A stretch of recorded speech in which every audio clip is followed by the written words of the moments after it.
अस्सलाम वालेकुम। मेरा नाम है दानिश मकसूद और आप देख रहे हैं मेरा YouTube channel Dawn News editorials. अच्छा, जो हम डॉन का एडिटोरियल कर रहे हैं वो है हमारे पास रिवाइज्ड बजट।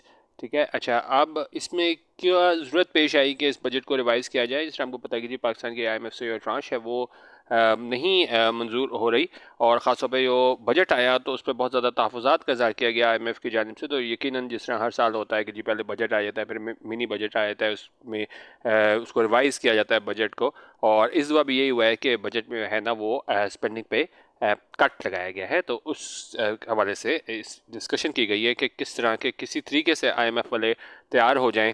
जो डेडलाइन है 30 जून की, उससे पहले ये ट्रांश मंजूर कर दें ताकि पाकिस्तान को जो एक ख़तरा है इमिनेंट डिफ़ॉल्ट का, उससे बचा जा सके। ठीक है।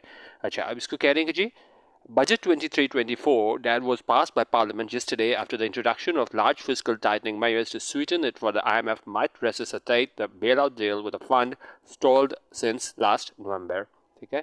अच्छा, उन्होंने कहा ये बजट 2023-24 है जो इसको पास किया गया, जिसकी मंजूरी दी गई पार्लियामेंट की जानिब से येस्टरडे, कल जो उसकी मंजूरी दी गई कब, after the introduction of large fiscal tightening measures, कि उसमें लाए गए एक बड़े पैमाने पे फिजिकल टाइटनिंग मेजर्स। जैसे मैंने आपको बताया कि जी स्पेंडिंग पे कट लगाया गया, तो उस वाले से बात करें। और ये क्यों किया गया, पर्पस इसका क्या था, to sweeten it for the IMF, कि इसको स्वीटन किया जाए यानी कि उसको एक्सेप्टेबल बनाया जाए आईएमएफ के लिए। Might resisted the bailout deal.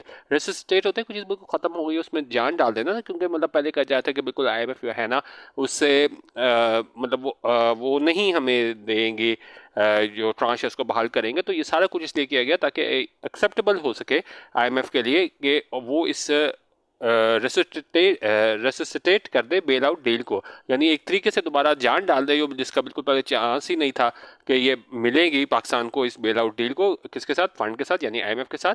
Stalled since last November, stall होते कुछ चीज़ रुकी हुई, तो लास्ट नवंबर से ये चीज़ रुकी हुई है, तो उसको यह है ना ताकि आईएमएफ को एक्सेप्टेबल हो जाए, तो वहां पे हमारे पास क्या किया गया, large fiscal tightening measures introduce किए गए। ठीक है। अच्छा, आगे चलें। अच्छा, अब कह रहे हैं, as Finance Minister Isagdar said in his closing budget speech, the IMF concerns regarding the original budgeted deficit of 6.5% of GDP have been largely addressed through the imposition of additional taxes of rupees 215 billion and spending cuts of rupees 85 billion. क्योंकि जैसे कि finance minister जागदार है, उन्होंने अपनी इख्तितामी इनकी budget speech थी, उसमें उन्होंने क्या कहा, the IMF concerns regarding the original budget deficit of 6.5% of GDP have been largely addressed. उन्होंने कहा जो भी IMF के कंसर्न थे, खदशात थे, किससे मुतालिक कि जो हमारा ओरिजिनल बजट का डेफिसिट था कितना 6.5% ऑफ जीडीपी का, उसको एड्रेस किया गया है। उसको जो मतलब जो उनके तहफ़्फ़ुज़ात हैं उनको दूर करने की कोशिश की गई है। किस तरीके से, through the imposition of additional taxes. और ये किस तरह तहफ़्फ़ुज़ात दूर किए गए हैं कि मज़ीद नाफिज किए जाएँ, इम्पोज किए जाएँ, लागू किए जाएँ इजाफी टैक्सेस। और उसकी जो अमाउंट है वो कितनी है, 215 बिलियन की है। और साथ क्या है, स्पेंडिंग पे भी कट लगाया जाए, और स्पेंडिंग पे कट कितना है, वो है 85 बिलियन का। ठीक है। एक तो उन्होंने कहा कि जी एडिशनल टैक्सेस लगे 215 बिलियन के, और स्पेंडिंग कट हों कितने के, 85 बिलियन के। ठीक है। अच्छा, आगे चलें। आगे कह रहे हैं कि जी in its comments on the original budget unveiled in May, the IMF had said that it misses the opportunity to broaden the tax base in a more progressive way.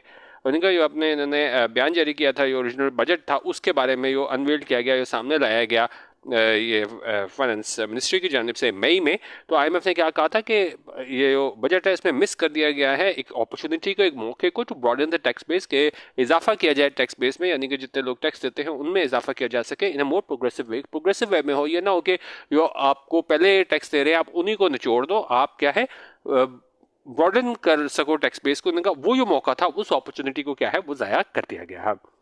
The lender had also objected to certain other budgetary measures like the No Questions Asked scheme to attract new dollar inflows from Pakistanis abroad.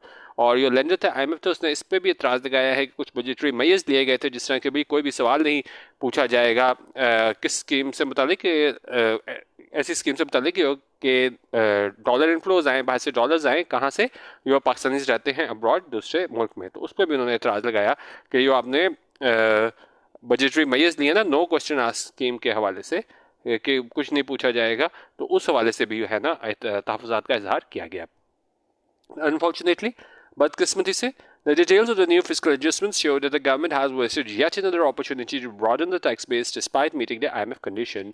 उनका बदकिस्मती से जो तफसीलात आ रही हैं इस fiscal adjustment के हवाले से, वो ये बताती है कि गवर्नमेंट ने एक मतलब फिर जो है ना वो मौका ज़ाया कर दिया है कि टैक्स बेस को ब्रॉडन किया जाए, उसमें इजाफा किया जाए, despite meeting the IMF condition, बावजूद इसके कि वो पूरी करें IMF कंडीशन को। ठीक है, अच्छा, और कितने अब टैक्सेस लगाए हैं ये हम देखते हैं।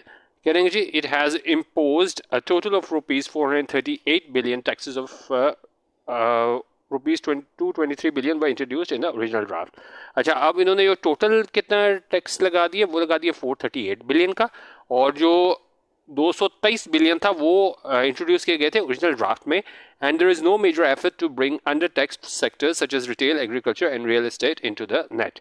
और एक तो इन्होंने बताया कि जी ओरिजिनल ड्राफ्ट था उसमें 223 बिलियन था टैक्सेस, उसको बढ़ा के 438 बिलियन कर दिया गया है, और उन्होंने कहा कोई भी हमें बड़ी कोशिश नज़र नहीं आती कि जो अंडर टैक्स्ड सेक्टर्स हैं, जो मतलब टैक्स नहीं दे रहे, जिस तरह रिटेल हो गया, हमारे पास एग्रीकल्चर हो गया और रियल एस्टेट हो गया, और कोई कोशिश नहीं की गई इनको जो है टैक्स नेट में लाया जा सके। ठीक है, अच्छा, अब करेंगे जी, और साथ दूसरी क्या इस पे तंकीद की थी, no reform of the SOEs has been planned either.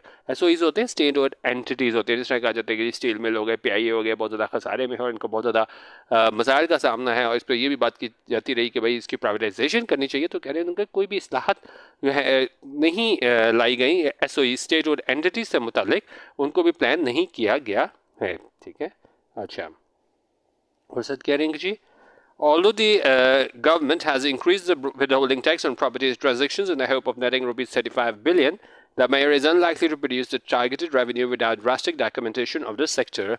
उनका बावजूद इसके गवर्नमेंट जो है ना उसने इजाफा कर दिया है विदहोल्डिंग टैक्स का प्रॉपर्टी ट्रांजेक्शंस में, इस उम्मीद पे कि जी 35 बिलियन जो है ना वो हासिल किए जा सकेंगे। लेकिन उनका जो इकदाम है वो अनलाइकली है कि ऐसा इस चीज़ का इम्कान नहीं है कि ये टारगेटेड रेवेन्यू इससे हमें हासिल हो सके बगैर इसकी डॉक्यूमेंटेशन के इस सेक्टर की। तो जो डॉक्यूमेंटेशन इस सेक्टर की वो बहुत ज़्यादा ज़रूरी है, और सिर्फ आप जो withholding tax on property transactions लगा दिया है इस उम्मीद में कि आपको $35 बिलियन मिल जाएंगे, तो उन्होंने कहा ये जो है वो काफ़ी नहीं है।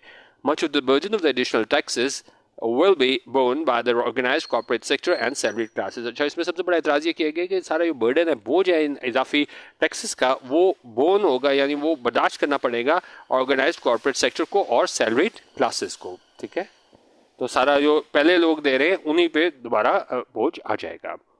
Mr. Dow's speech indicated that agreement on the new adjustments had been reached between the two sides after 3 days of hard negotiations। और इनका मिस्टर डार की जो स्पीच थी वो ये बताती है कि वो एग्रीमेंट था नई एडजस्टमेंट्स में, वो कब ये सारी एडजस्टमेंट्स क्यों की गई, कि एग्रीमेंट इन दोनों के दरमियान हुआ, दोनों साइड्स के दरमियान, यानी गवर्नमेंट और IMF के दरमियान, और उसमें उन्होंने कहा जी after 3 days of hard negotiations के 3 दिन की जो है ना बहुत ज़्यादा गुफ्तगू नेगोशिएशंस में बातचीत के बाद जो है ना ये एडजस्टमेंट्स पे एग्री किया गया।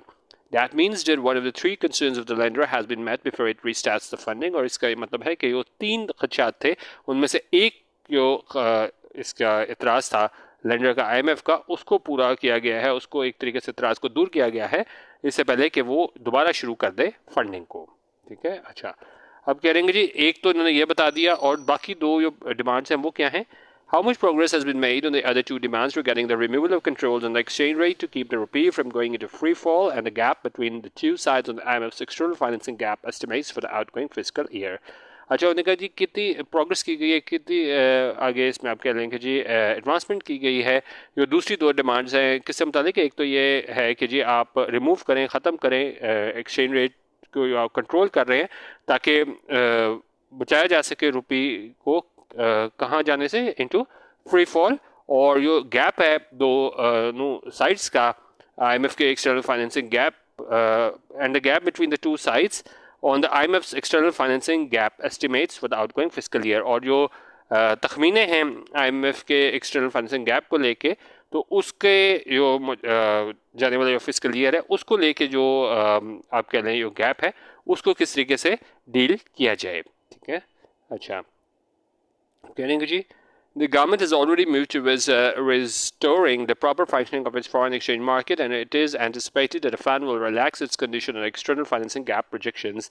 गवर्नमेंट ने पहले ही है ना वो क्या करना शुरू कर दिया है कि has already move towards restoring the proper functioning of its foreign exchange market. तो यहाँ पे इन्होंने काम करना शुरू कर दिया कि वो प्रॉपर फंक्शनिंग कर सके, काम कर सके फॉरेन एक्सचेंज मार्केट। और ऐसा एंटिसिपेट किया जाता है, ऐसा ख्याल किया जाता है कि फ़ंड जो है ना वो रिलैक्स कर देगा, कोई नरमी लेके आएगा अपनी कंडीशन में, किस हवाले से, एक्सटर्नल फाइनेंसिंग गैप प्रोजेक्शंस के हवाले से। ठीक है, अच्छा अब करेंगे जी। Since the thaw in the ties between the lender and Islamabad has come only after Prime Minister Shahbaz Sharif's repeated interactions with IMF Managing Director Kristalina Georgieva, including their recent Paris meeting, both sides seem to be softening their positions.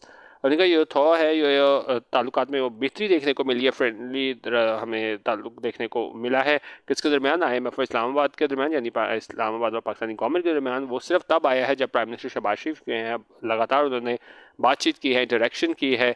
IMF की MD है managing director Kristalina Georgieva, और उस पर साथ हवाला दे रहे हैं जो हाल ही में पेरिस मीटिंग हुई है उस हवाले से भी। और उनका उसके बाद ऐसा दिखाई देता है कि दोनों जो है ना वो अपनी पोजीशन सॉफन कर रहे हैं, नरमी लेके आ रहे हैं, जो एक हटदर्मी हमें देखने को मिली थी खासतौर पे इसाक डार के बयान के बाद। ठीक है, लास्ट पैराग्राफ में कह रहे हैं कि जी, though just a few days are left before the rescue facility expires on June 30th, there is still enough time to seal the deal. और इनका अगर जो सिर्फ चंद दिन बाकी हैं इससे पहले कि वो रेस्क्यू फैसिलिटी है वो एक्सपायर हो जाए, ख़त्म हो जाए 30 जून को, अभी भी इनका बहुत ज़्यादा टाइम है कि क्या किया जा सके, सील द डील किया जा सके। सील द डील होता है किसी चीज़ को नेगोशिएशन के बाद जो है ना कामयाबी से उसको फाइनलाइज करना। तो मतलब अभी भी इसमें हमें कामयाबी हो सकती है IMF के साथ। This is crucial if Pakistan is to avoid the looming sovereign default. उनका बहुत क्रूशल है, बहुत ज़्यादा अहम है पाकिस्तान के लिए कि अगर वो चाहता है कि जो एक मंडला रहा है सॉवरेन डिफॉल्ट, उससे जो है वो अवॉइड किया जा सके, उससे बचा जा सके विदाउट द डील। लेकिन अगर ऐसा IMF के साथ हमारी डील नहीं होती तो क्या होगा, the country could exhaust its forex reserves in the next few months। तो जो मुल्क है वो एग्जॉस्ट कर देगा, ख़त्म कर देगा जो उसके फॉरेक्स रिजर्व्स हैं अगले कुछ महीनों में। ठीक है, तो ये आज का हमारा काफ़ी अहम एडिटोरियल इस हवाले से था कि बजट को रिवाइज़ किया गया है सिर्फ और सिर्फ IMF की खुशनुदी के लिए। और ज़ाहिर है इस पर बहुत ज़्यादा एतराज़ हर दफ़ा होता है बजट में जब चेंजेस लाए जाते हैं, मिनी बजट कह लें, रिवाइज बजट कह लें, जो भी आप इसको कह लें। लेकिन जो है ज़ाहिर है अब ये 30 जून को एक्सपायर होना था ये डेडलाइन, तो इनकी कोशिश है कि इलेक्शन में जाने से पहले है ना वो IMF से डील कर ली जाए, क्योंकि बहुत ज़्यादा जो डिफ़ॉल्ट का जब ख़तरा होता है तो हमारे पास इन्वेस्टमेंट नहीं आती।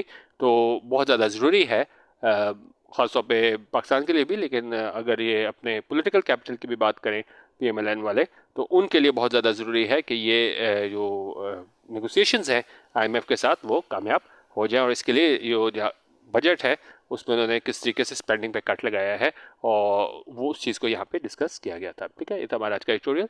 बाकी हमारा व्हाट्सएप ग्रुप ज्वाइन करना हो तो 0312 419 1070 या हमें व्हाट्सएप करके आप 200 रुपीज़ ईजी पैसा पर मंथ में हमारे पेड व्हाट्सएप ग्रुप का हिस्सा बन सकते हैं। वीडियो देखने का बहुत शुक्रिया। अल्लाह हाफिज़। पाकिस्तान जिंदाबाद।